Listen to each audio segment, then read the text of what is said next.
Summer in Gulf. Gulf কান্ট্রিগুলোর কথা বলতে গেলে সবার প্রথমে যেটা মাথায় সেটা হচ্ছে অসাধারণ সুন্দর সুন্দর ডেজার্ট আর হচ্ছে পেট্রোলিয়াম। কিন্তু মিডল ইস্ট কান্ট্রিজে আসা, এসে বসবাস শুরু করা আর এই হিটটা সার্ভাইভ করা সেটা কিন্তু আবার অন্য জিনিস। Hello everyone, welcome back to my channel. আমি পিয়ালি বলছি বাহরিন থেকে। যারা মিডল ইস্ট কান্ট্রিগুলোতে আসবে বলে ভাবছো তাদের কিন্তু এই দেশগুলোর গরমকাল সম্পর্কে কিছু তথ্য জেনে রাখা অবশ্যই উচিত। জুনের মিডল থেকে মোটামুটি এখানে সামার সিজনটা স্টার্ট হয়ে যায়। জুন, জুলাই, আগস্ট এই প্রায় 2.5 মান্থস ভীষণ পরিমাণে গরম থাকে। টেম্পারেচার প্রায় 50 ডিগ্রি সেন্টিগ্রেডেও কিন্তু চলে যায়, যার কারণে এখানে প্রচুর গরম পড়ে আর সকালবেলা বাইরে থেকে বেরানোটাও একটা চ্যালেঞ্জিং ব্যাপার হয়ে দাঁড়ায়। তাও বেরিয়েছি, মাঝে মাঝে তো দরকারে বেরোতে হয়ই। বেরোলে অবশ্যই সানগ্লাস আর ছাতাটা নিয়ে বেরোতে হবে। রাস্তায় লোকজন তো দেখা যায়ই না, মানে খুব দরকার ছাড়া যেন আমার খুব দরকার, তাই বেরিয়েছি। আমি ড্রাইভিংটা পারি না, তাই বড় অফিসে গেছে বেরোতে হয়েছে দরকারে। কিন্তু অসম্ভব গরম, অসম্ভব ভীষণই গরম। আজকে তাও টেম্পারেচারটা আগের দিনের থেকে অন্য দিনের থেকে একটু কম আছে, তাই বেরোলাম। দাঁড়াও তোমাদের ব্যাক ক্যামেরা করে দেখাই। দেখো পুরো রাস্তা কিন্তু ফাঁক, মানে মানুষজনের খুব প্রয়োজন না পড়লে কিন্তু কেউ অ্যাটলিস্ট সকালবেলায় বাড়ি থেকে বেরোয় না। শুধু দেখা যায় এই কতগুলো পায়রাদের, ওরা হচ্ছে খাওয়ারের খোঁজে আর জল খাওয়ার লোভে এখানে আসে, ওদের এখানে খেতে দেওয়া হয়। এই গালফে এসে আমার একটা জিনিস অবাক লাগলো যে তুমি ঘুম থেকে উঠে যেই ওয়েদার, যেই টেম্পারেচার দেখবে সেটা বেলা বাড়ার সঙ্গে সঙ্গে তো আরও বাড়বে, কিন্তু রাতের দিকেও সেই একই টেম্পারেচার থাকে, কোনো পরিবর্তন নেই, সে একই গরম, একই লু হাওয়া বয়। এত গরম থাকার আসল কারণ হলো এখানকার হিউমিডিটি।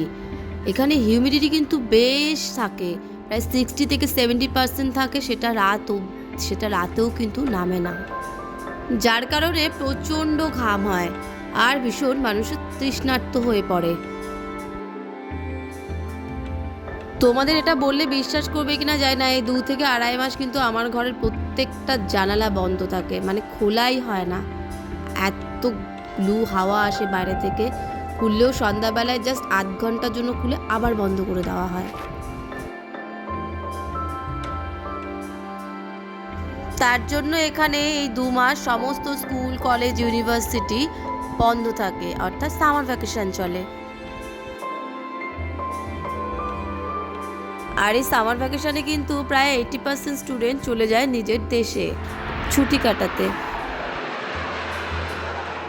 তাছাড়াও কিন্তু এখানে অনেক সামার ক্যাম্পের ব্যবস্থা করা হয় বাচ্চাদের জন্য।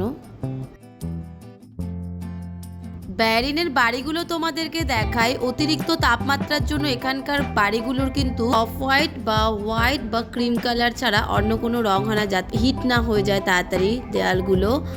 আর কোনো বাড়ির কিন্তু ব্যালকনি দেখো, পরপর সব বাড়িগুলো একই ডিজাইন, একই প্যাটার্ন, একই রং, সারি সারি একই ধরনের বাড়ি। তার মানে এই না যে এখানে উঁচু বিল্ডিংই নেই, এখানে প্রচুর উঁচু উঁচু বিল্ডিং আছে। ম্যাক্সিমাম বাহরিনিদের বাড়িগুলো কিন্তু ওই রকমই হয়। চলো এবার তোমাদের জলের সমস্যার কথা বলি। ট্যাঙ্কে যে জল ভরা থাকে, সেই জল যে ট্যাপ থেকে পড়ে, ওই জল দিয়ে যদি চা বানানো হয়ে যায় ইনস্ট্যান্ট কিন্তু চা হয়ে যাবে, এত গরম থাকে ওই জল। তার জন্য আমরা 120 লিটারের একটা জলের জার কিনেছি। আগের দিন সন্ধ্যাবেলা ওই জল যদি ভরে রাখা হয়, পরের দিন সারাদিন ওই জল আমরা ব্যবহার করে থাকি, কারণ ইনস্ট্যান্ট ট্যাপ থেকে পড়া জল কিন্তু সহজে ব্যবহার করা যায় না, ভীষণ গরম থাকে, বিশেষ করে সকালে তো আরোই ব্যবহার করা যায় না। সন্ধ্যাবেলাতে কিন্তু মাঝে মাঝে লং ড্রাইভে বেরানো যায়, একদম এসি গাড়ির মধ্যে বসে সুন্দর সানসেট দেখতে দেখতে এগিয়ে যাওয়া যায়। এইটা কিন্তু খুব সুন্দর উপভোগ করা যায় এখানে সন্ধ্যাবেলাতে। আর তারপর চোখে পড়ে তার দুধারে শুধু খেজুর গাছ আর খেজুর গাছ। আমরা সবাই জানি যে গালফ কিন্তু ড্রাই ফ্রুটসের জন্য বিখ্যাত, কিন্তু এই গরমকালে খেজুরগুলো এত শুকিয়ে যায়, দেখতে খুব খারাপ লাগে।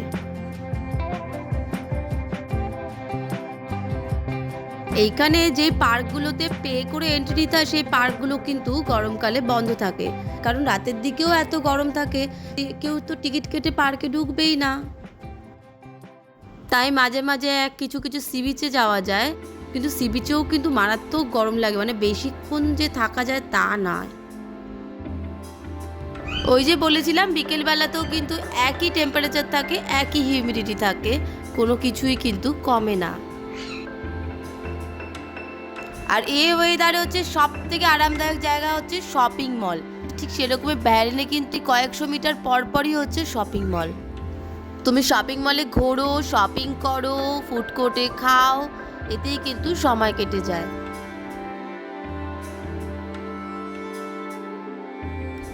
আর কিডস এরিয়াও আছে, বাচ্চারাও এখানে কিন্তু খুব মজা করতে পারবে।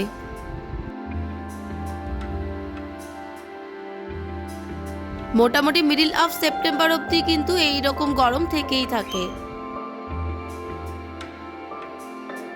যাই হোক, সব কিছুরই কিন্তু প্রস আর কনস থাকে, ঠিক সেরকমই এখানে জুনের মিডল থেকে আগস্ট অব্দি 2.5 মাস তো গরম, তো খুব প্রচণ্ড গরম তো লাগেই, কিন্তু সেপ্টেম্বরের মিডল থেকে কিন্তু ওয়েদার আস্তে আস্তে চেঞ্জ হতে শুরু করে, চলে প্রায় হচ্ছে মে অবধি, মানে সেপ্টেম্বর থেকে মে অবধি কিন্তু ওয়েদার তখন বেশ আরামদায়ক থাকে। আর ডিসেম্বর জানুয়ারি ফেব্রুয়ারি তো ভীষণ ঠান্ডা থাকে, আর এখানে তার সাথে চলে প্রচণ্ডভাবে ঠান্ডা হাওয়া। আমার মতে 2.5 মাস একটু কষ্ট করলে কিন্তু সারভাইভ করাই যায়। আর গালফ কিন্তু আমি সাউথ ইস্ট এশিয়ান কান্ট্রিগুলোতেও থেকে এসেছি, হ্যাঁ, তারপর গালফে ওয়েদার শক লেগেছিল ঠিকই, কিন্তু তারপর কিন্তু আমার বেশ এখন ভালোই বাঁচতে শুরু করেছি। যাই হোক, আর কথা না বাড়িয়ে ব্লগটা এখানেই শেষ করছি। তোমরা প্লিজ কমেন্ট করে জানিও ব্লগটি কেমন লাগলো, আর ভালো লাগলে অবশ্যই সাবস্ক্রাইবও করে দিও। আজকের জন্য বাই বাই।